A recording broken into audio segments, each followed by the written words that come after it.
بسم اللہ الرحمن الرحیم الرحمن علم القرآن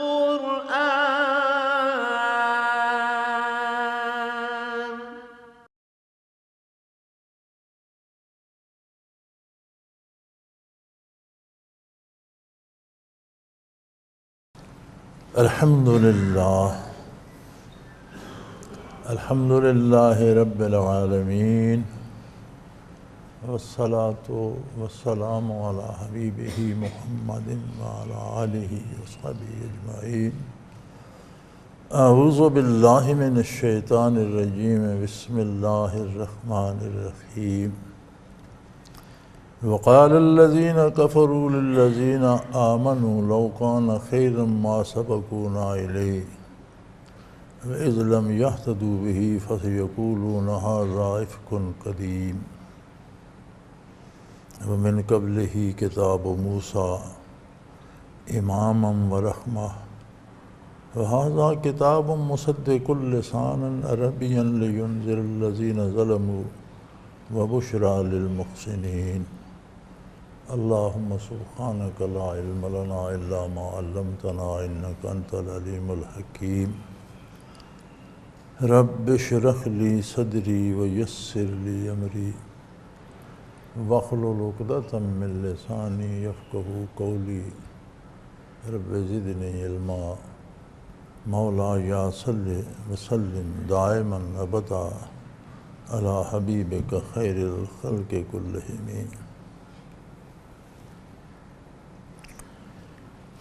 فرمایا کفار کا یہ خیال ہے، بڑی عجیب بات ہے، ہر بندہ غریبی سے ڈرتا ہے، ہر بندہ کوشش کرتا ہے کہ وہ امیر ہو جائے، لیکن دیکھا جائے تو غریبی بہت بڑی نعمت ہے اللہ کی۔ تکلیفات بھی ہیں، مشکلات بھی ہیں، لیکن کتنے جرائم ہیں جو بندہ محض غریب ہونے کی وجہ سے نہیں کر سکتا، کتنی ایسی نافرمانیاں ہیں جن میں غربت آڑے آ جاتی، اور کتنے ایسے گناہ ہیں جو امیر آسانی سے کر لیتا۔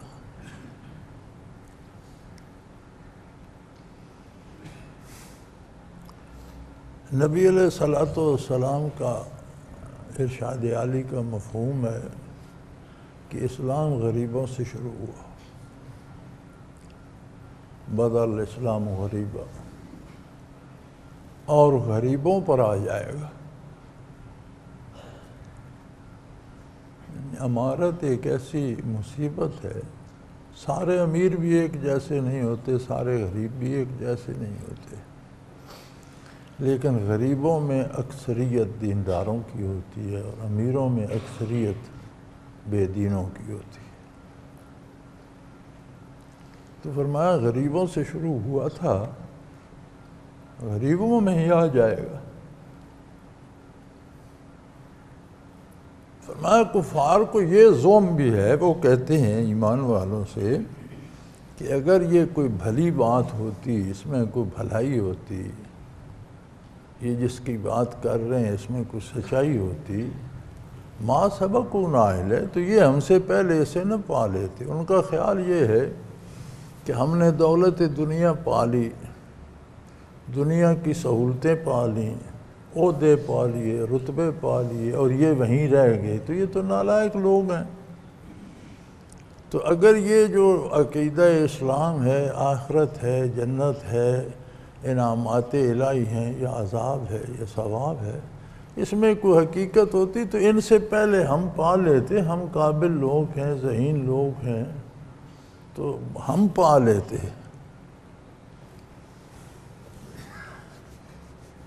انسان جب بھٹکتا ہے تو معیار اپنے فیصلوں کو، اپنی پسند کو بنا لیتا ہے، حالانکہ معیار حق اللہ کا حکم ہے، جس کا پتہ جس کی خبر اللہ کا نبی اللہ کا رسول دیتا ہے۔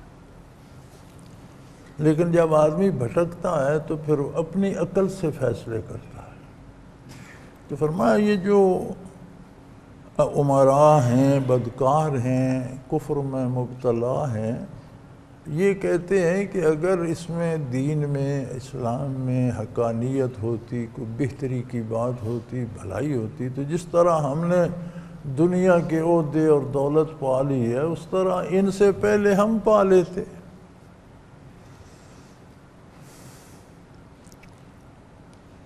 اذ لم یہتدوا بہ، جب انہیں اس سے ہدایت نصیب نہیں ہوتی، جب قرآن کے ارشادات ان کے پلے نہیں پڑتے، جب قرآن کی باتیں ان کے دل میں نہیں اترتی، تو کہتے ہیں ھذا افک قدیم، یہ پرانی کہانیاں ہیں من گھڑت، پہلے بھی ایسے لوگ کہتے تھے، قصے کہانیاں سنتے رہے، یہ ہوگا وہ ہوگا، پھر آج تک ہوا تو کچھ نہیں۔ تو یہ تو وہی پرانے قصے دہرائے جا رہے ہیں۔ اب عجیب بات یہ ہے کہ اللہ کا ذاتی کلام ہو، اس میں اس کے جمال کا پرتو ہو، قلب اطہر محمد الرسول اللہ صلی اللہ علیہ وسلم پر نازل ہو، پھر آپ کے لبہ مبارک اور زبان حق ترجمان سے مخلوق تک پہنچے، تو اس میں کتنی تاثیر ہونی چاہیے؟ اسے تو دلوں کی اتھاہ گہرائیوں میں اتر جانا چاہیے۔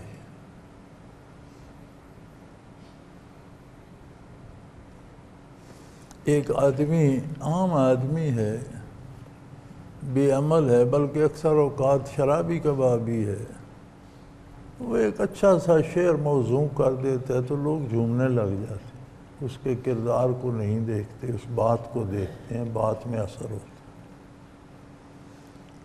ایک گانے والا کسی اچھے شعر کو اچھے انداز میں گا دیتا ہے تو لوگ جھومنے لگ جاتے ہیں۔ یہ سارے اثرات لوگوں کے دلوں پہ وارد ہوتے ہیں، تو کلام الہی جو بزبان رسول اللہ صلی اللہ علیہ وسلم پہنچے، وہ دل پہ اثر کیوں طاری نہیں کرتا؟ عظمت و جلالت باری دل پہ کیوں نہیں آتی؟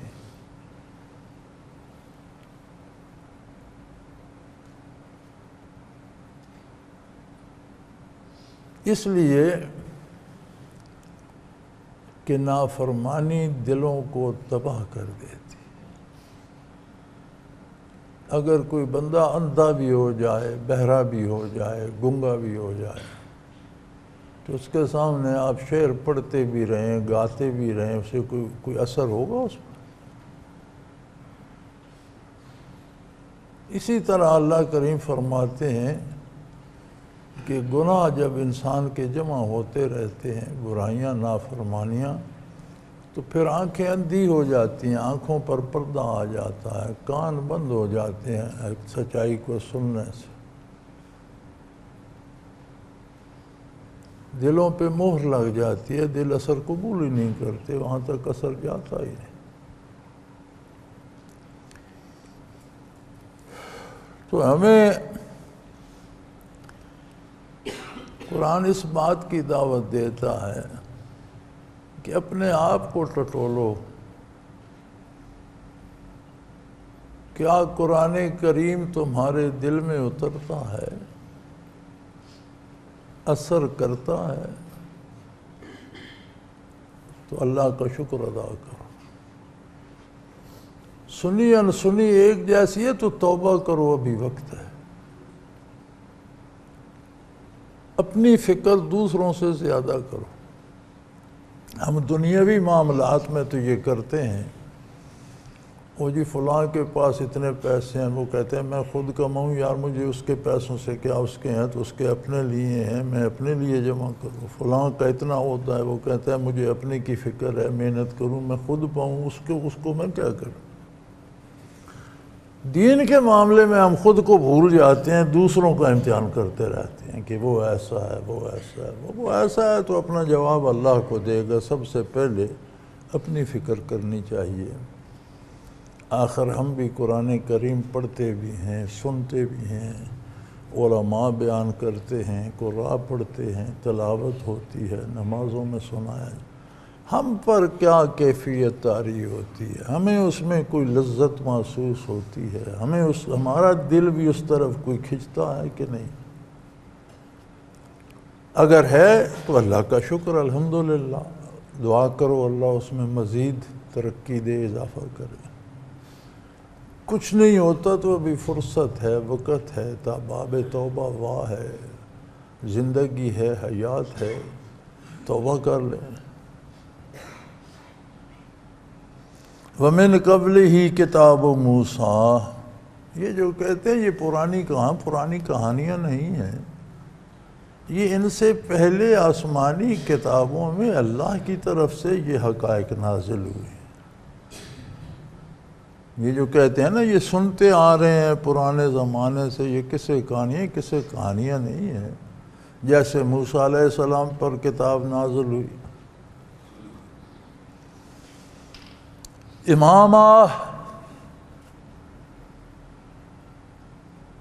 امام رہبر رہنما،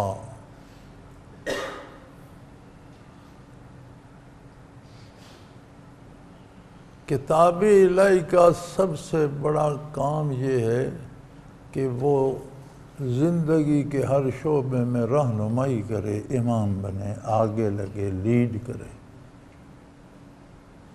وہ کس سے کہانیاں نہیں ہوتی، زندگی کے حقائق سے لبریز ہوتی ہے۔ اللہ کی کتاب امور دنیا میں بھی امام ہوتی ہے، قائد ہوتی ہے، لیڈر ہوتی ہے، رہنما ہوتی ہے، راہبر ہوتی ہے، آگے آگے چلتی ہے کہ یہ راستہ ہے۔ پھر صرف راستہ نہیں دکھاتی، ورحمہ، وہ سراپا رحمت الہی ہوتی۔ جس نے اللہ کی کتاب کی پیروی چھوڑی وہ یہ دیکھ لے کہ اس نے ہر طرح کی رحمت الہی کو چھوڑ دیا۔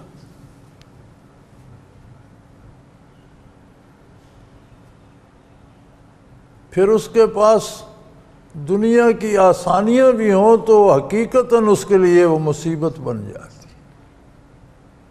عہدے باعث ملامت بن جاتے ہیں، دولت مصیبتوں کا سبب اور پریشانیوں کا سبب بن جاتی ہے۔ روپوں کے ڈھیر پڑے ہوتے ہیں، کھا نہیں سکتا، عہدے بڑے ہوتے ہیں لیکن ملک میں سارے میں جلوس نکل رہے ہوتے ہیں، لوگ اسے گالیاں دے رہے ہوتے ہیں، تو اس کیا فائدہ اس عہدے، کیا حاصل اس سے، کیا حاصل اس دولت سے جسے آپ استعمال نہیں کر سکتے۔ یعنی جب رحمت سے دور ہوتا ہے تو پیچھے زحمت اور عذاب ہی رہ جاتا ہے، پھر زندگی کا ہر شعبہ اس کے لیے مصیبت پیدا کرتا ہے۔ تو وہ کتاب بھی رہنما تھی، امام تھی اور باعث رحمت باری تھی۔ وہذا کتاب، اور پھر یہ کتاب مصدق لسانا عربیا لینذر الذین ظلموا وبشرا للمسلمین، یہ کتاب انہی حقائق کی تصدیق کرتی ہے جو پہلی کتابوں نے بتائے۔ تصدیق یاد رکھیں، تصدیق یا تردید خبر کی ہوتی ہے۔ جتنی کتابیں نازل ہوئیں ان میں دو چیزیں تھیں، خبر اور امر، احکام اور اخبار۔ خبر کیا تھی؟ اللہ واحد ہے، لا شریک ہے، اللہ خالق ہے، مالک ہے۔ خبر کیا تھی؟ اللہ کا نبی سچا ہے۔ خبر کیا تھی؟ زندگی کے بعد پھر زندگی ہے، حیات بعد الموت ہے، قیامت نے قائم ہونا ہے۔ خبر تھی برزخ میں عذاب و ثواب ہے۔ خبر تھی جنت اور جہنم ہے۔ خبر تھی ملائکہ کا وجود ہے، یہ ساری انہیں ضروریات دین کہتے ہیں۔ ان میں کسی ایک کا انکار بھی سارے کا انکار تصور ہوتا ہے۔ ہر امت پہ الگ احکام آئے، احکام وقت کے مطابق ہوتے ہیں اور بدلتے رہتے ہیں۔ ہم عملی زندگی میں دیکھ لیں، شیر خوار بچہ ہوتا ہے جب، مولانا رومی کہتے ہیں طفل را گر نہ دہی بر جائے شیر، طفل بیچارہ ازاں نہ مردہ گیر۔ اگر تم 6 مہینے کے بچے کو دودھ کی جگہ روٹی کھلا دو گے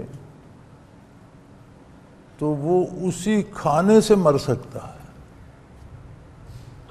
ابھی اسے روٹی ہضم نہیں ہوگی، آپ اسے ایک روٹی کھلا دیں گے، طفل را گر نہ دہی بر جائے، دودھ کی بجائے اسے روٹی کھلا دیں گے تو روٹی تو بندہ ساری زندگی زندہ ہی روٹی کھانے پہ رہتا ہے، لیکن اس بچے کی غذا ماں کا دودھ ہے، ابھی اگر روٹی دے دیں گے تو مر جائے گا۔ تو ہر عہد، ہر وقت، ہر امت جوں جوں انسانیت پروان چڑھتی رہی،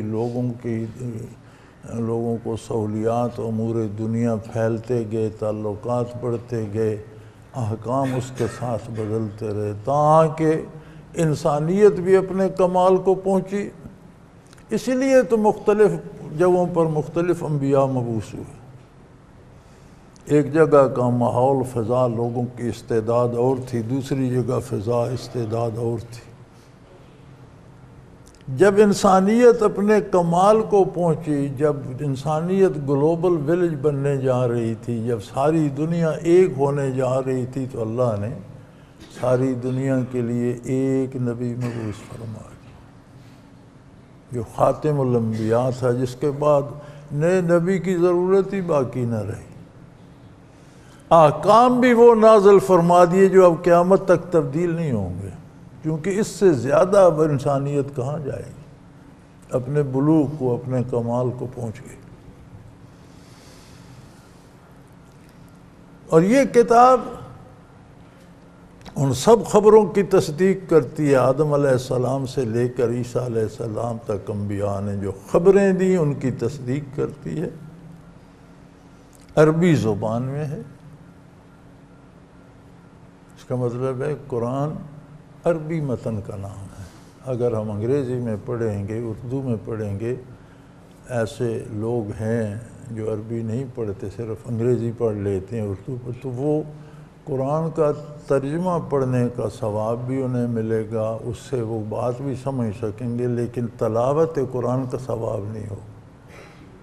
قرآن کی تلاوت کا ثواب عربی متن پڑھنے سے ہوگا، چونکہ قرآن عربی، اردو ترجمہ قرآن نہیں ہے، قرآن کا ترجمہ ہے۔ انگریزی ترجمہ یا کسی بھی زبان کا ترجمہ قرآن نہیں ہے، قرآن کا ترجمہ ہے۔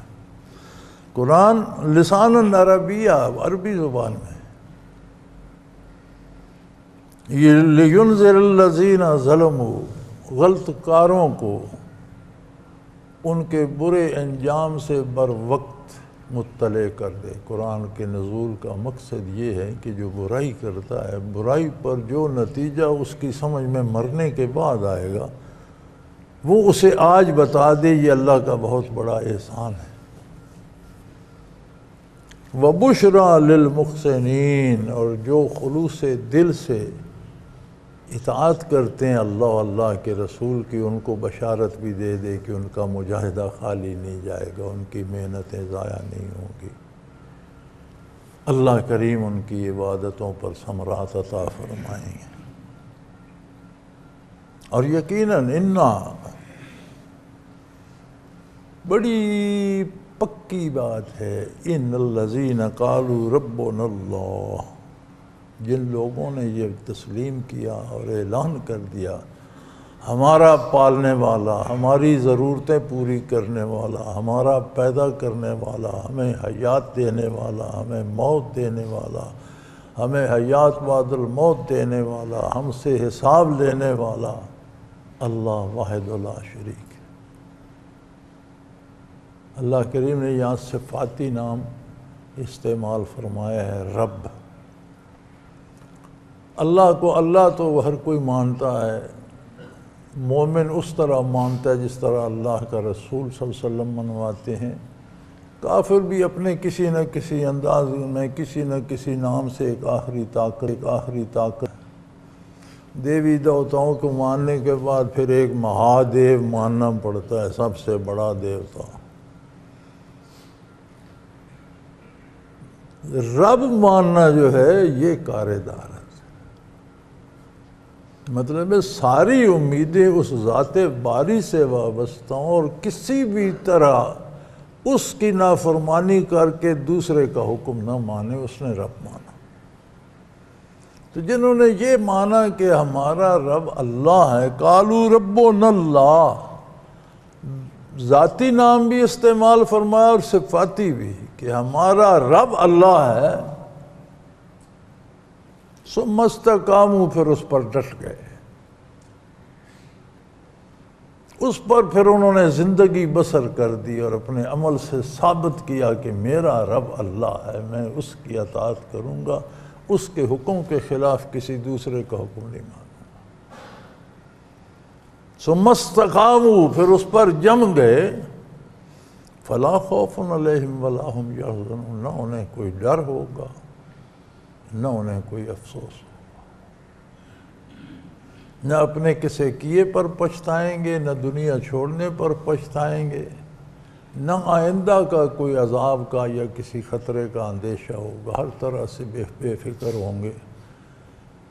آخرت کی نعمتیں اتنی ملیں گی کہ دنیا میں ان کا تصور نہیں، دنیا پر حسرت کیوں کریں گے۔ انعامات ہوں گے اور کوئی تکلیف نہیں ہوگی، کوئی ڈر کوئی فکر نہیں ہوگا۔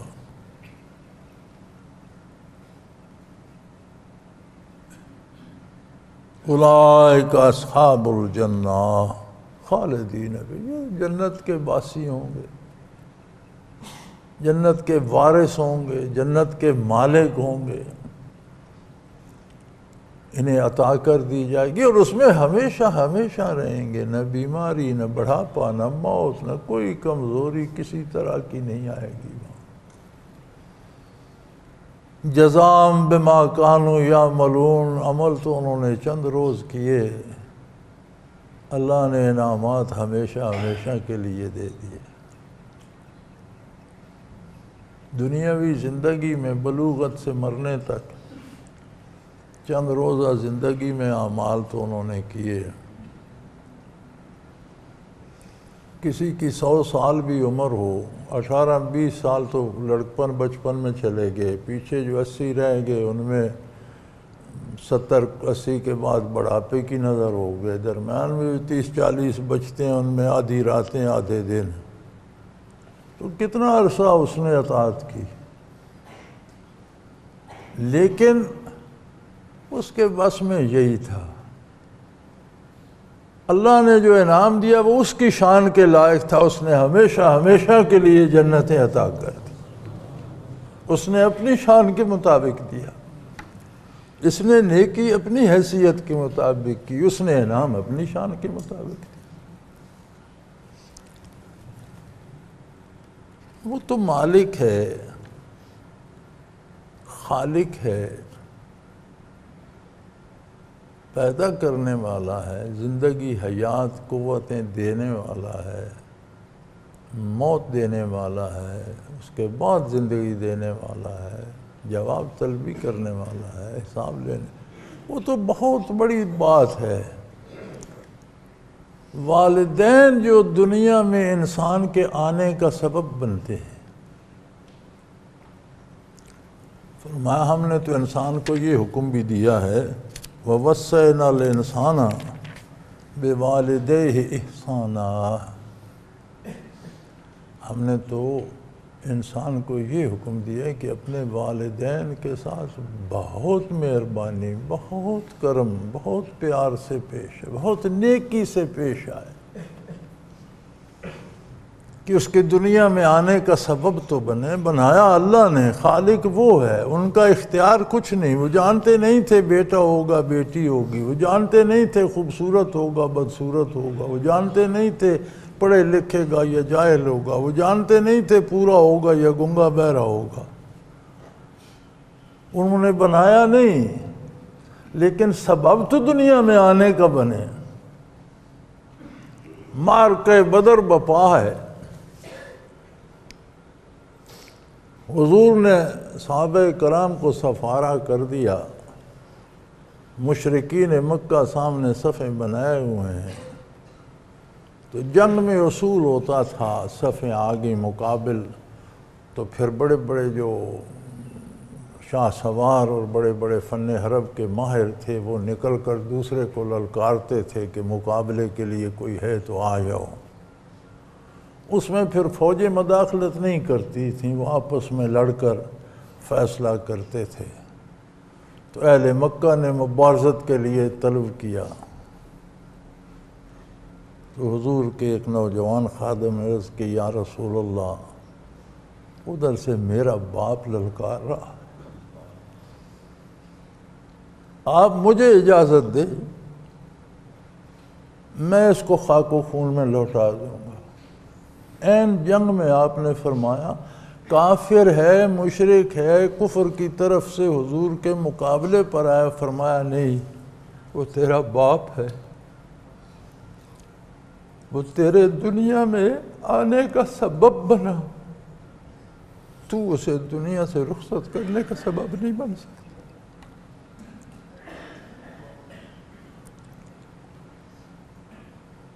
تو آپ نے اجازت نہیں دی۔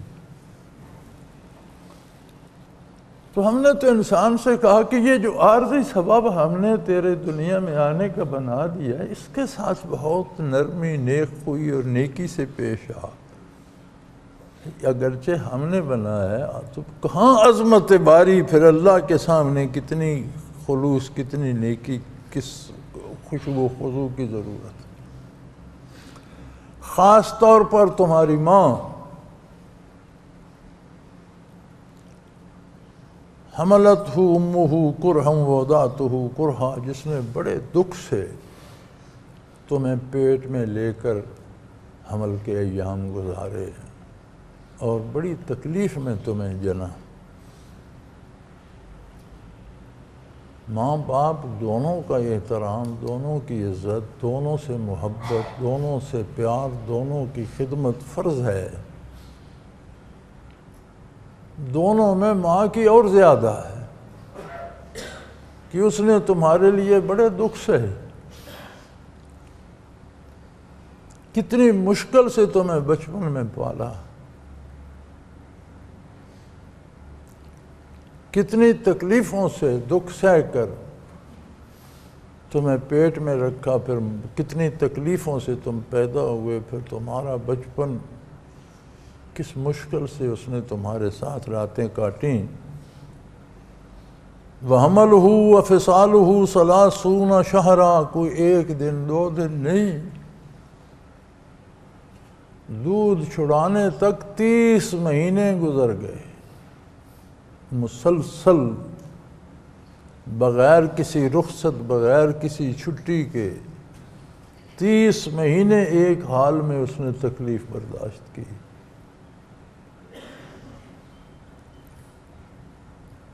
دوسری جگہ دودھ چھڑانے کا حکم 2 سال بعد ہے، تو 24 مہینے تو یہ ہو گئے، تو 30 مہینے سے مراد یہ ہے کہ حمل کی کم از کم مدت 6 مہینے بھی ہو سکتی ہے۔ 7ویں مہینے میں اگر بچہ پیدا ہو جائے تو بھی درست ہے، کم از کم مدت 6 ماہ۔ عموماً جو بچہ 7ویں مہینے پیدا ہوتا ہے سروائیو کر جاتا ہے، اس سے کم زندہ نہیں رہتا۔ عجیب بات ہے 8ویں مہینے والے بہت کم بچتے ہیں، کوئی 1-2%۔ جو 7 مہینے کا پیدا ہو جائے وہ سروائیو کر جاتا ہے۔ تو حمل کی کم از کم مدت 7 مہینے ہے، زیادہ سے زیادہ کوئی قید نہیں۔ عموماً 9 مہینے ہوتی ہے، لیکن سال بھی ہو سکتی ہے، 2 سال بھی ہو سکتی ہے۔ وہ فطرت کی اپنی مرضی پہ منحصر ہے کہ کیا ہوتا ہے، لیکن 6 مہینے سے کم زندہ بچہ پیدا نہیں ہوتا، پیدائش میں ہی مر جاتا ہے۔ دوسری بات، یہ جو رضاعت ثابت ہوتی ہے اس کے لیے بھی یہ 2 سال ہیں، یعنی 2 سال تک جس بچے نے کسی خاتون کا دودھ پی لیا وہ اس کی رضائی ماں ہو۔ 2 سال کے بعد رضاعت ثابت نہیں ہوتی، پیتا رہے دودھ۔ شیر خارگی کی جو عمر ہے 2 سال، اس میں رضاعت ثابت ہوگی۔ 2.25 سال 3 سال کے بچے نے کسی خاتون کا دودھ پی لیا تو وہ رضائی ماں نہیں بنیں گی، اس پر رضاعت کے حکم نہیں آئے گا۔ حتیٰ اذا بلغ اشدہ وبلغ 40 سنہ، حتیٰ کہ وہی بچہ جوان ہوتا ہے، بالغ ہوتا ہے۔ علماء کے نزدیک بلوغت کی شرح 18 سال ہے عمر، لم سم جو ہے، کئی 16 سال کے جوان ہو جاتے ہیں، کئی جا کر 19 سال میں بالغ ہوتے ہیں۔ یہ شاذ کے خاص تھوڑے واقعات ہوتے ہیں، شاذ ہوتے ہیں۔ عموماً 18 سال کا بچہ بالغ ہو جاتا ہے۔ پھر بلوغت کے بعد جب پختگی کو پہنچتا ہے، بلغ 40 سنہ، 40 سال کا ہو گیا، پختگی آ گئی ہوش و حواس میں، عمر میں، تو پھر اسے بڑا یہ خیال آتا ہے، قال رب اوزعنی ان اشکر نعمتک التی انعمت علی، اللہ مجھے توفیق دے میں تیری نعمتوں کا شکر ادا کر سکوں۔ تو نے مسلمان والدین کے گھر پیدا کیا، مہربان والدہ دی، اچھا والد دیا، اچھی تربیت ہوئی، انہوں نے مجھے ایک اچھا مسلمان بنایا، دنیا کے قابل بنایا، تو مجھے توفیق دے کہ ان سب نعمتوں کا شکر ادا کر سکوں۔ وَعَلَىٰ وَالِدَيَّ، اور میرے والدین پر بھی اپنی رحمت نازل فرما۔ یعنی پھر اس کا حق بن جاتا ہے کہ جہاں اپنی دنیا اور آخرت کی دعا کرے وہاں والدین کی بھلائی کی دعا کرے، عملاً بھی ان سے احترام سے، عزت سے، پیار سے پیش آئے، اور دعا بھی بارگاہ الہی میں کرے، اور یہ مانگے اللہ توفیق دے ان اعمل صالحا ترضاہ، اللہ مجھے توفیق دے میں وہ اچھے کام کروں جو تیری رضا کا باعث، جو تیری خوشنودی کا سبب ہوں۔ وَأَصْلِحْ لِي فِي ذُرِّيَّتِي، اور میری اولاد کو بھی نیک کر دے بار الہ، جس طرح تو نے مجھے نیک والدین دیے تھے، نیک اولاد بھی عطا کر۔ یعنی ہر فرد کے ذمے 2 کام واجب ہیں، والدین کی خدمت، پیار، محبت اور ان کے لیے دعا، اولاد کی تربیت، اسے حلال کھلانا، اسے دین سمجھانا اور اس کے لیے دعا۔ یہ واجبات حیات میں سے ہیں، یہ زندگی کی ضرورتیں ہیں۔ انی تبت الیک، میں تیری بارگاہ میں توبہ کرتا ہوں، کمی کوتاہی، غلطی، قصور، بھول چوک، جو کمزوریاں ہیں ان کے لیے میں توبہ کرتا ہوں۔ وَإِنِّي مِنَ الْمُسْلِمِينَ، اے اللہ میں تیری بات ماننے والوں میں سے۔ مسلم کسے کہتے ہیں؟ جو تسلیم کرتا ہے، مانتا ہے۔ میں جیسا بھی ہوں میں تیری بات ماننے والا، انسانی کمزوریاں، بشری کمزوریاں، دنیاوی حالات، مجھ سے کمی رہ گئی ہوگی، کوتاہی ہوئی، غلطیاں ہوئی، یا اللہ میں معافی مانگتا ہوں، میں توبہ کرتا ہوں۔ اب ہمارے ہاں یہ بڑا تماشا ہے، اصول ہے ایک شریعت کا، جس سرزمین پر، جس ملک میں، جس معاشرے میں آپ اسلام پر عمل نہیں کر سکتے وہاں سے ہجرت فرض ہو جاتی ہے، واجب نہیں، فرض ہو جاتی۔ اس جگہ کو، اس ملک کو، اس معاشرے کو چھوڑ دے، وہاں چلا جائے جہاں دین پر ہم۔ اس میں دنیا کی قید اللہ نے نہیں لگائی کہ وہاں جائے گا تو دنیا بھی ملے گی کہ نہیں، دنیا اپنا نصیب وہ ہر جگہ پا لے گا، دین کو بچائے۔ ہمارا آج کا مزاج الٹ ہو گیا، ہم بچوں کو بچپن سے لے کر، چھوٹے بچے کو ہم انگریزی تو پڑھاتے ہیں، وہ اگلے دن ایک لطیفے کے طور پر کسی نے لکھا تھا، بات حقیقت ہے کہ چھوٹا سا بچہ تھا، اس کے ساتھ ماں تھی، تو اس کی ماں نے کہا اس سے انگریزی کے الفابیٹ سنو، تو اس نے سارے فر سنا دیے۔ تو میں نے کہا شاباش بہت اچھے، تو تمہیں کلمہ آتا ہے؟ تو اس کی ماں کہنے لگی تو میرا بچہ معصوم ہے، بڑا تو لینے دو، انگریزی کے لیے معصوم نہیں ہے، کلمے کے لیے ابھی چھوٹا ہے۔ تو ہم جو اولاد بناتے ہیں، ہم کوشش کرتے ہیں کہ اسے دنیا تو آئے، دین خیر ہو، بڑا ہوگا دیکھ لے، کوئی سنت رکھ لے، بچہ داڑھی رکھ لے، تو مائیں کہتی ہیں ابھی تو تم لڑکے بچے جوان ہو، بڑی عمر پڑی ہے، ابھی سے کیا ضرورت ہے۔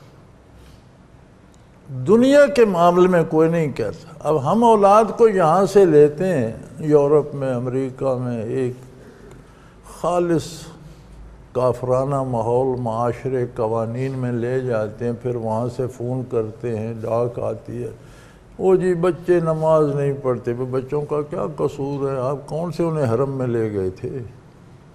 بچے شراب پیتے ہیں تو وہاں کیا پئیں؟ اور جہاں سارا معاشرہ پانی کی جگہ شراب پی رہا ہے، بچے کہاں دریا سے پانی لینے جائیں؟ وہ بچے کہاں نہیں مانتے۔ ٹھیک ہے بھائی، اور روز ہمارے ساتھ تو روز یہ تماشا لگا ہوا ہوتا ہے، فون آ رہے ہیں، میل آ رہی ہے، بچے بھی۔ آپ میں تنگ آ جاؤں جس سے، میں پھر اسے کہہ دیتا ہوں کہ تم کون سے بچوں کو حرم میں لے گئے تھے کہ نیک نہیں ہوئے، تم نے تو نیکی کی حد کر دی، لے جہنم میں گئے، وہ دعا کرو، تھوڑا کھا لیتے، ہمارے ساتھ روکھی کھا لیتے، دال روٹی کھا لیتے، تو تم یہ کیک کھانے وہاں نہ جاتے۔ ہم دال کھا کر بھی تو زندہ ہیں، تم نے کیک کھا کر کون سا تیر مارا؟ تو یہ حیات کے، زندگی کے حقائق ہیں، انہیں مد نظر رکھنا چاہیے۔ اللہ فرماتے ہیں میری عظمت تو بہت بلند ہے، جو تمہاری دنیا میں آنے کا عارضی سبب بنے والدین۔ حضور نے فرمایا والدین اگر کفر بھی کرتے ہیں، اللہ کا حکم بھی ہے، تو اس کا حساب اللہ کو دیں گے۔ اولاد پر ان کی عزت واجب ہے۔ وَلَا تَقُلْ لَهُمَا أُفٍّ وَلَا تَنْهَرْهُمَا، انہیں جھڑکو بھی نہیں، اف بھی نہ کرو، اور دل میں بھی ان کے بارے یہ نہ سوچو کہ میں ان کی توہین کروں۔ تنہر جو ہے وہ نفرت ایک دل کا فعل ہے، آدمی زبان سے نہیں کہتا میں تم سے نفرت، دل میں محسوس کرتا ہے کہ یہ کیا مصیبت گلے پڑ گئی۔ فرمایا یہ بھی نہ کرو، دل میں بھی نہ سوچو کہ یہ کیا مصیبت ہے، وہ تمہارے لیے اللہ کی رحمت کا سبب ہے۔ وہ نیک ہیں یا نہیں، وہ مسلمان ہیں یا نہیں، لیکن تمہارے دنیا میں آنے کا سبب ضرور ہے۔ تو اگر والدین کی اتنی عظمت ہے جنہیں اس نے سبب بنایا، تو خود اس کی عظمت کا کیا اندازہ ہو۔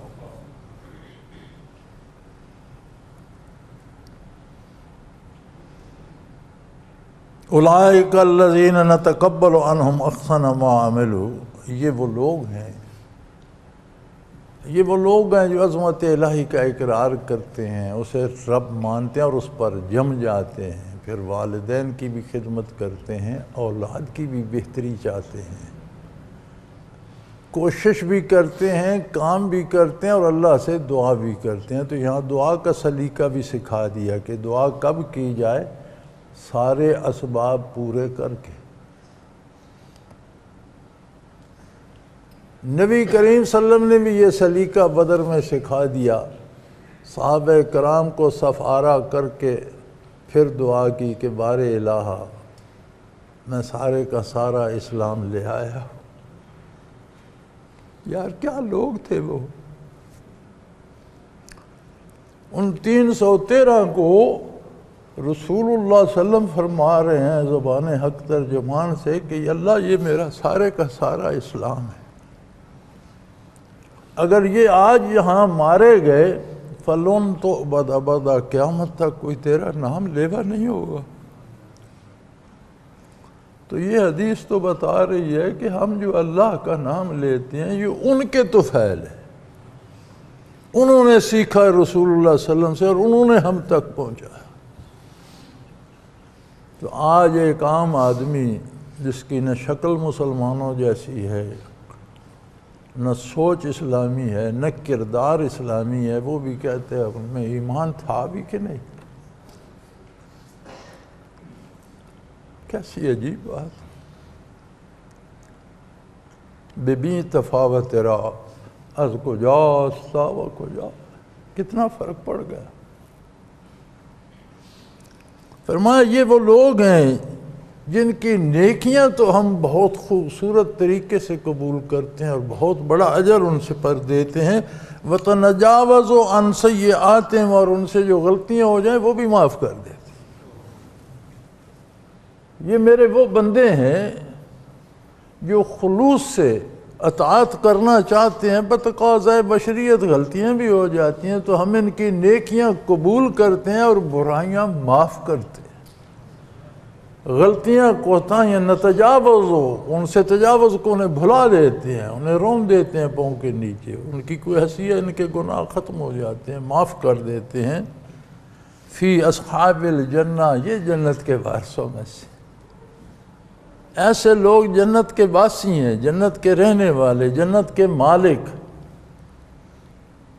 وعد الصدق الذی کانوا یوعدون، جو ان سے وعدہ کیا جاتا تھا یہ وہ کھرا اور سچا تھا، حقیقی وعدہ تھا۔ والذی قال لوالدیہ اف لکما اتعداننی ان اخرج وقد خلت القرون من قبلی۔ پھر کچھ لوگ ایسے بھی ہوتے ہیں، اور ہمارا آج کا معاشرت اس آیت کی تصویر ہے کہ والدین سے کہتے ہیں کیا جھک مارتے ہو، اور کون سی قیامت اور کون سی حیات بات، اور تم وہی جہالت والی باتیں لیے بیٹھے ہو، بڈھی بڈھا، تمہیں عقل آیا نہ شعور آیا نہ تم نے دنیا کو سمجھا۔ لوگ اقتدار میں چلے گئے، حکمران بن گئے، دولت مند بن گئے، امیر ہو گئے، تم وہی لے کر بیٹھے ہو، قبر ہوگی، عذاب ہوگا، سب کہاں ہوا، کس کو ہوا، کب ہوا؟ خود پرانے خیالات کے ہو، مجھے بھی زندہ نہیں رہنے دیتے، مجھے بھی خواہ مخواہ کہتے ہو یہ کر لو، یہ کیوں کروں؟ وہ کہتے ہیں وَقَدْ خَلَتِ الْقُرُونُ الْأُولَىٰ، کتنی مخلوق آج تک کوئی مر کے زندہ ہوا ہے، مجھے کہتے ہو مر کے زندہ ہو، کون زندہ ہوا ہے آج تک؟ کب سے آدم علیہ السلام گزرے آج تک مخلوق مرتی ہی چلی جا رہی ہے، کوئی زندہ ہو کر آیا تو نہیں۔ وَهُمَا يَسْتَغِيثَانِ اللَّهَ وَيْلَكَ آمِنْ، حالانکہ وہ فریادیں کر رہے ہوتے ہیں اس سے کہ اللہ کے لیے مان جاؤ، اللہ پر ایمان لاؤ، اللہ کو مانو، نیکی کرو۔ ان وعد اللہ حق، یقیناً اللہ کا وعدہ سچا ہے۔ فَيَقُولُ مَا هَذَا إِلَّا أَسَاطِيرُ، وہ بیٹا کہتا ہے یہ جو کچھ تم کہتے ہو یہ پرانی کہانیاں، پرانے زمانے کی باتیں ہیں اور ہم نے بڑی سنی ہیں۔ یہ جو نماز روزہ تم، یہ آج کی بات تو نہیں ہے، یہ 1400 سال پرانی بات ہے، لوگ کہتے چلے اسے کیا ہوتا ہے اس سے؟ ہمارا آج کا معاشرہ تو اسی کی تصویر بن گیا ہے۔ اس زمانے میں بھی ہوتے ہوں گے، کو خال ہوتے ہوں گے، لیکن قرآن تو قیامت تک کے لیے ہے، اس نے ہماری منظر کشی بھی کر دی کہ ہم جب بچوں کی تربیت کرتے ہیں تو سارا زور صرف دنیا پہ ہوتا ہے۔ ہمارے سرکاری سکول، تعلیمی ادارے اور حکومتیں اور صاحب اقتدار لوگ کہتے ہیں کہ یہ دینی مدارس جو ہیں یہ دہشت گرد پیدا کر رہے ہیں۔ بھئی دینی مدارس کی ضرورت کیا ہے؟ سرکاری مدرسے دین کیوں نہیں پڑھاتے؟ یہ جو پرائیویٹ ادارے بن گئے سکول کے، جب ہم چھوٹے ہوتے تھے، جب تک سکولوں میں پڑھتے رہے تو ہم نے کوئی پرائیویٹ سکول سنا بھی نہیں، دیکھنا تو دور کی بات، سنا بھی نہیں کہ کوئی پرائیویٹ، یہ تصور نہیں تھا کہ کوئی پرائیویٹ سکول بھی ہو سکتا ہے۔ سرکاری سکول ہی پڑھاتے تھے۔ جب سرکاری سکولوں نے پڑھانا چھوڑ دیا تو لوگوں نے اولادوں کو تو پڑھانا تھا، پھر پرائیویٹ ادارے وجود میں آ گئے۔ آج بھی اگر سرکاری سکول صحیح تعلیم دیں تو کس کا دماغ خراب ہے جو اتنی بھاری فیس دے کر پرائیویٹ سکول بچے کو جس میں مفت پڑھایا جاتا ہے وہاں نہیں پڑھائے گا؟ تو ہمارے سرکاری سکول تو دنیاوی تعلیم سے بھی محروم ہیں، خانہ پوری کر رہے ہیں، تعلیم نہیں دے رہے۔ اسی نصاب میں دین کو بھی شامل کر لیتے تو دینی مدرسوں کی ضرورت کیا تھی؟ انگریز کی آمد سے پہلے تو اس بر صغیر میں کوئی دینی دنیاوی دو مدرسے نہیں ہوتے تھے، ایک ہی مدرسہ ہوتا تھا، اور مدرسہ کوئی نہیں ہوتا تھا، یونیورسٹی ہوتی تھی۔ جگہ جگہ ہر جگہ مسلمان حکمرانوں نے جو تقریباً 1000 سال حکومت کی تو انہوں نے جگہ جگہ یونیورسٹیاں بنا دیں جنہیں جامعات کہتے تھے۔ آج جامع انگریزی جو لفظ ہے، یونیورسٹی انگریزی کا لفظ ہے، اس کا عربی ترجمہ جامع ہے، یعنی تمام علوم جس میں پڑھائے جائیں۔ یونیورسٹی کا مطلب بھی یہ ہے، یونیورسل، بین الاقوامی سارے مضامین جس میں پڑھائے جائیں اسے یونیورسٹی کہتے ہیں۔ تو جامعات ہوتی تھی، اب تو جہاں جمعہ ہو اسے ہم جامع کہہ دیتے ہیں نا، جامعات یونیورسٹیاں تھیں۔ حکمرانوں انہوں نے جاگیریں اور جائیدادیں دے رکھی تھیں، ان کے بورڈ ہوتے تھے، جاگیر سے آمدن ہوتی تھی، اسی سے عمارتیں بنتی تھیں، اسی سے کتابیں آتی تھیں، اسی سے بچوں کو کھانا ملتا تھا، رہائش ملتی تھی، کپڑے ملتے تھے، تعلیم ملتی تھی۔ بادشاہ سے لے کر ایک عام کسان تک سب کے بیٹے اسی جامع میں پڑھتے تھے، وہیں سے بادشاہ نکلتے تھے، وہیں سے جرنیل نکلتے تھے، وہیں سے ڈاکٹر نکلتے تھے، وہیں سے سائنسدان آتے تھے، وہیں سے علماء بھی آتے تھے۔ بر صغیر پر انگریز نے قبضہ کیا، اس نے دینی تعلیم پہ پابندی لگا دی، تو علماء حق نے محنت کر کے زکوٰۃ صدقات جمع کر کے دینی مدرسوں کی بنیاد رکھی۔ اور اللہ کی کروڑوں رحمتیں ان اللہ کے بندوں پر جنہوں نے 150 سالہ انگریزی حکومت میں اس کو زندہ رکھا، اور بڑے بڑے نامور علماء، خطباء، حفاظ اور محقق پیدا فرمائے۔ جب ملک آزاد ہو گیا تو کیا پاکستانی حکمرانوں پہ یہ فرض نہیں تھا کہ یہ دینی تعلیم کو بھی نصاب میں شامل کرتے؟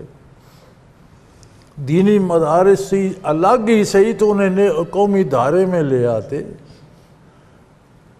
زکوٰۃ صدقات حکومت جمع کرتی، ان کو ان کی ضرورت کے مطابق فنڈز دیے جاتے، دینی مدارس میں بھی ایم تک دنیا کی تعلیم کا بھی انتظام کیا جاتا، جو دنیاوی مدارس ہیں ان میں دین بھی پڑھایا جاتا، سب ایک جیسے، سب سرکاری ہو جاتے۔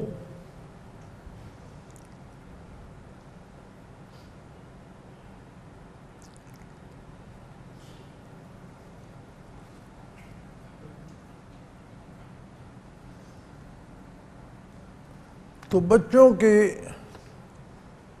تربیت کا اہتمام جب ہم صرف دنیاوی نقطۂ نظر سے کرتے ہیں تو پھر وہ جب بگڑتے ہیں تو پھر ہمیں فکر ہوتی ہے یار ایسا نہیں کرو، وہ کہتے ہیں کیا بڈھا شور کرتا ہے خواہ مخواہ، اس نے خواہ مخواہ مصیبت ڈال رکھی ہے۔ پھر وہ ہفتوں گھر نہیں آتے، کہتے ہیں کیا کریں یار، گھر جا کر وہ بڈھا بڈھی بیٹھنی نہیں آرام سے دے۔ تو فرمایا جہاں والدین دنیا میں لانے کا سبب ہے، والدین کی یہ ذمہ داری بھی ہے کہ ان کی تعلیم تربیت بھی کرے اور دعا بھی کرے کہ اللہ میں تو محنت کر رہا ہوں، اس پہ تو ثمرات، اور دعا کا قاعدہ یہ ہے کہ جو تیرے ذمے ہے وہ کر۔ جیسے ایک بندہ شادی نہیں کرتا، دعا کرتا ہے اللہ مجھے اولاد دے دے، تو یہ گستاخی نہیں ہوگی؟ اسی طرح اسباب اختیار نہ کرنا اور صرف دعا کرنا گستاخی ہے۔ اولاد کی تربیت کرو، انہیں سکھاؤ، دنیاوی فنون بھی سکھاؤ، دین بھی سکھاؤ، انہیں حلال کھلاؤ، اچھا ماحول دو، اور پھر اللہ سے دعا بھی کرو کہ جو میرے ذمہ تھا اللہ کریم تیری توفیق سے وہ تو میں کر رہا ہوں، اب تو مہربانی فرما انہیں نیک کر دے۔ اولئک الذین حق علیہم القول فی امم قد خلت من قبلہم من الجن والانس انہم کانوا خاسرین۔ جو اس طرح سے بے دین ہو جاتے ہیں، اور دینداروں کے گھر میں بھی جو بے دین پیدا ہو جاتے ہیں، وہ ایسے ہی ہیں جس طرح پہلی امتوں میں جنوں میں بھی انسانوں میں بھی گمراہ لوگ گزرے تھے، بدکار گزرے تھے، کافر گزرے تھے۔ یقیناً کفر، برائی، گناہ خسارے کا سودا ہے، یہ سخت نقصان میں رہیں گے۔ کسی گناہ پر کسی کو کوئی فائدہ نہیں پہنچتا، گناہ سراسر خسارے کا سودا ہے، سراسر نقصان ہے، ہر لحاظ، ہر اعتبار سے۔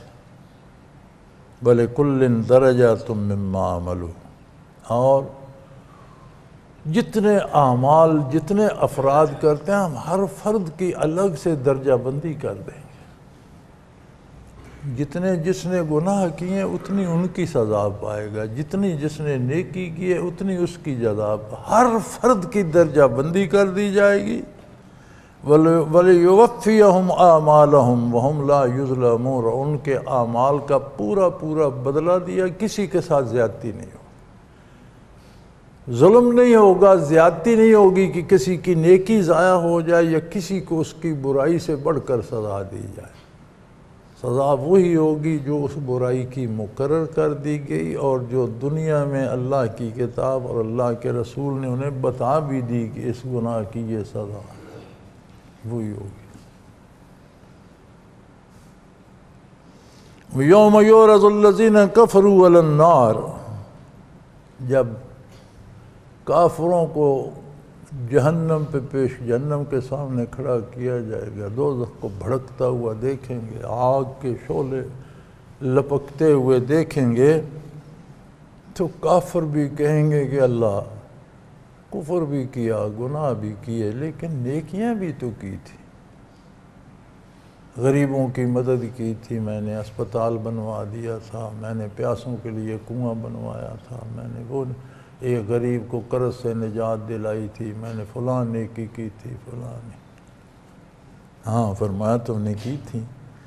اذھبتم طیباتکم فی حیاتکم الدنیا، تم نے اپنے نیکیوں کا بدلہ دنیا میں لے لیا، تم نے آخرت کے لیے تو کوئی نیکی کی نہیں تھی، تم نے نہ اللہ کی کتاب کو مانا، نہ اللہ کے نبی کو مانا، نہ آخرت کو مانا، تمہیں دنیاوی زندگی ہی چاہیے تھی، تم نے کوئی نیکی کی، اسپتال بنوایا تو شاید تم بیمار ہوئے ہوگے تو تم نے کہا چلو ایک خیراتی اسپتال، مجھے اس کے صدقے صحت ہو جائے، تمہیں صحت مل گئی۔ تم نے اور کوئی کام کیا ہوگا، یا دولت دنیا مطلوب ہوگی، یا شہرت مطلوب ہوگی، یا کسی مصیبت سے جان چھڑانا مطلوب ہوگا، تم نے آخرت کے لیے تو کوئی نیکی کی نہیں۔ آخرت کے لیے نیکی کرتے تو نبی کے حکم کے مطابق کرتے، اللہ پر ایمان لاتے، اللہ کے رسول پر ایمان لاتے، کتاب کو مانتے، آخرت کو مانتے۔ ایک دکان، ایک سٹور چیزوں سے بھرا ہوا ہے، بے شمار چیزیں اس میں پڑی ہیں، ہم اسے سرمایہ دیتے ہیں 5,000، 10,000، 20,000، اس کا ایک آئٹم ہم لے لیتے ہیں کہ یہ یار یہ مجھ سے یہ قیمت لے لو، یہ سوٹ مجھے دے دو، یہ کوٹ مجھے دے دو، یہ سائیکل مجھے دے دو، یہ گاڑی مجھے دے دو۔ ہم نے اپنے پیسے دیے اپنی گاڑی، اب ہم یہ کہیں کہ اس میں تو بہت سی چیزیں ہیں، مجھے سب میں سے دو، وہ ملے گا؟ بھئی اپنے جو پیسے دیے اس کے بدلے جو چیز مانگی مل گئی، تم نے جو نیکی کی اس کے بدلے تم نے دنیا ہی مانگی، یا بیماری سے شفا مانگی، یا شہرت مانگی، یا دولت مانگی، وہ تمہیں مل گئی۔ اذھبتم طیباتکم فی حیاتکم الدنیا، تم اپنی نیکیوں کا معاوضہ دنیا میں لے چکے۔ اس کا مطلب ہے کہ نیکی کافر کی بھی ضائع نہیں جاتی، آخرت کے لیے تو وہ کرتا نہیں ہے تو دنیا میں اس کا بدلہ اسے بھی مل جاتا ہے۔ یہی وجہ ہے کہ اسلام سے باتیں لے کر مغربی معاشرے نے جب ان پر عمل کیا تو ان میں دنیاوی امن ہم سے بہتر ہے، ان کے دنیاوی معاشی حالات بہتر ہیں، یہ دنیاوی ثمرہ ہے۔ کہ آج تو ہمارے سارے دانشور بڑی مثالیں دیتے ہیں، لیکن یہ کیوں بھول جاتے ہیں کہ 6ویں 7ویں صدی عیسوی میں جب اسلام کا سورج طلوع ہو رہا تھا تو مغرب کا کیا حال تھا؟ سارے یورپ کو تاریخ والے کیو مین غاروں کے رہنے والے تو گھر بنانا نہیں آتا تھا، جھگیاں بنا کر رہتے تھے اور غاروں میں رہتے تھے، غیر مہذب، غلیظ ترین اور ظالم ترین لوگ تھے۔ اور مزید جو ویسٹ ہے، شمالی اور مغربی امریکہ تک، اسے تو اس دور کا محقق وائلڈ 2 دفعہ واشی مغرب کہتا ہے۔ جب اسلام پھیلا تو عجیب بات ہے، خطہ زمین تو بڑی قوموں نے، بڑے فاتحین نے فتح کیے،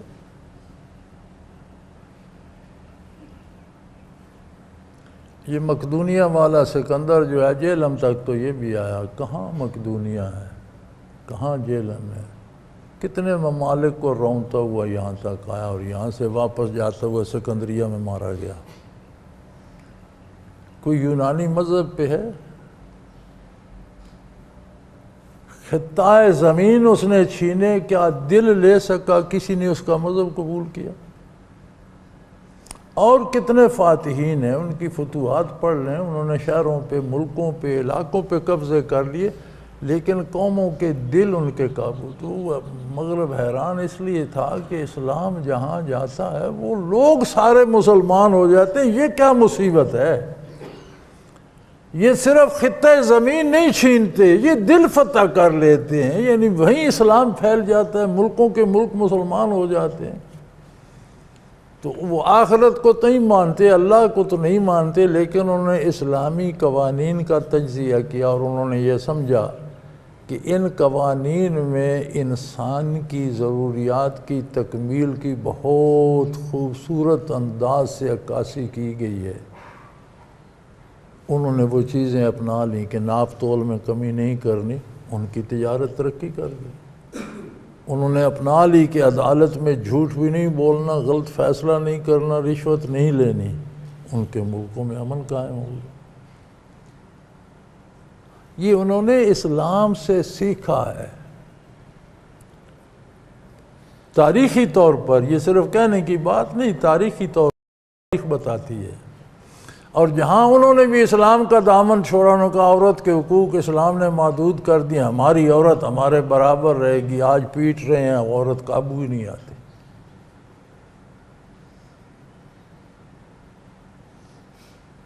امریکہ میں قانون ہے کہ بیٹی کسی غیر مرد کے ساتھ برائی کر رہی ہے اور اوپر سے باپ آ گیا تو وہ جھڑک نہیں سکتا، ایک قانونی جملہ اسے کہنا پڑے گا، وہ کہے گا ہیو اے نائس ٹائم۔ جھڑکے گا تو گرفتار ہو جائے گا۔ یہ انسانی زندگی ہے۔ شراب وغیرہ کے معاملے میں، سود کے معاملے میں انہوں نے کہا نہیں، اپنا اب سود کے ہاتھوں بھی رو رہے ہیں، شراب کے ہاتھوں بھی مجبور ہیں، عورت کے ہاتھوں اتنے مجبور ہیں کہ کسی کا نہ کوئی خاندان رہا ہے، نہ گھر رہا ہے، نہ آبرو رہی ہے۔ جہاں جہاں انہوں نے اپنی مرضی کی وہ بھی بھگت رہے ہیں۔ ہماری بدبختی یہ ہے کہ ہم نہ قرآن سے سیکھتے ہیں، نہ عالم سے سیکھتے ہیں، نہ دیندار سے سیکھتے ہیں، نہ حرم سے سیکھتے ہیں، نہ مکہ مدینہ سے سیکھتے ہیں۔ ہم سیکھنے ان سے جاتے ہیں اور پھر اچھائی وہاں سے بھی نہیں لاتے، ان کی برائیاں لے آتے ہیں۔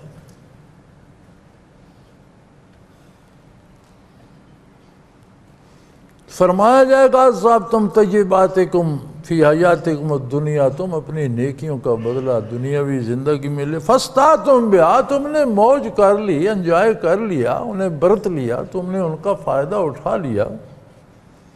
فَالْيَوْمَ تُجْزَوْنَ عَذَابَ الْهُونِ بِمَا كُنْتُمْ تَسْتَكْبِرُونَ فِي الْأَرْضِ بِغَيْرِ الْحَقِّ، آج تمہیں ذلت کا عذاب دیا جائے گا، عذاب بھی ہوگا، ذلت بھی ہوگا، اس لیے کہ تم دنیا میں بڑے اکڑتے تھے احکام الہی کے مقابلے، دین کے مقابلے میں تم اکڑتے تھے، دین کو تم اپنی ذلت کا سبب سمجھتے تھے۔ ہم کسی کے محکوم ہیں، ہم کسی کے باپ کے نوکر، جو جی چاہے کہ زندگی میری ہے، میں جیسے جی چاہے گا خرچ کروں گا۔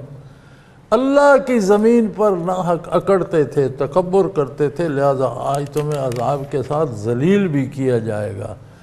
بما کنتم تفسقون، تمہاری اس برائی اور بدکاری کے عوض۔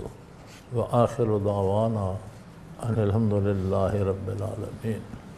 اللہ اللہ اللہ اللہ اللہ اللہ اللہ اللہ۔ حضرت امیر محمد اکرم آوان مد ظلہ العالی دارالعرفان منارہ ضلع چکوال میں سالہ سال سے قرآن و حدیث کے اوپر خطابات کر رہے ہیں اور سلسلہ نقشبندیہ اویسیہ کے مطابق لوگوں کو ذکر الہی کی تربیت دے رہے ہیں۔ وہ قرآن پاک کی تفسیر ترتیب وار بیان کر رہے ہیں۔